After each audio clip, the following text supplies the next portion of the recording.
সবাই দেখছে যে রাজা উলঙ্গ, তবুও সবাই হাততালি দিচ্ছে। সবাই চেঁচিয়ে বলছে, সাবাস সাবাস।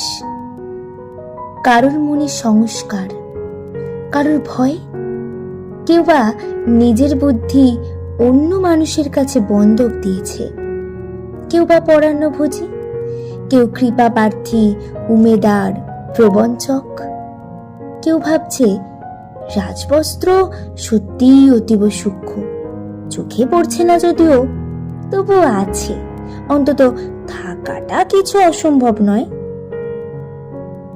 গল্পটা সবাই জানে, কিন্তু সেই গল্পের ভিতরে শুধু প্রশস্তি বাক্য উচ্চারক কিছু আপাদ মস্তক ভীতু ফন্দিবাজ অথবা নির্বোধ স্তাবক ছিল না। একটি শিশুও ছিল, সত্যবাদী, সরল, সাহসী একটি শিশু। নেমেছে গল্পের রাজা বাস্তবের প্রকাশ্য রাস্তায়। আবারও হাততালি উঠছে মুহুর্মুহু, জমে উঠেছে স্তাবক বৃন্দের ভিড়। কিন্তু সেই শিশুটিকে আমি ভিড়ের ভিতরে আজ কোথাও দেখছি না। শিশুটি কোথায় গেল? কেউ কি কোথাও তাকে কোনো পাহাড়ের গোপন গুহায় লুকিয়ে রেখেছে?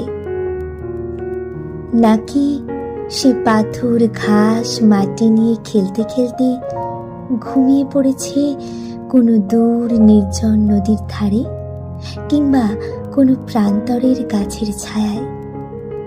যাও, তাকে যেমন করে হোক খুঁজে আনো।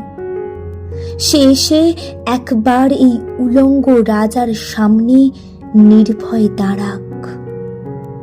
সে এসে একবার এই হাততালির ঊর্ধ্বে গলা তুলে জিজ্ঞাসা করুক, রাজা, তোর কাপড় কোথায়? রাজা, তোর কাপড় কোথায়?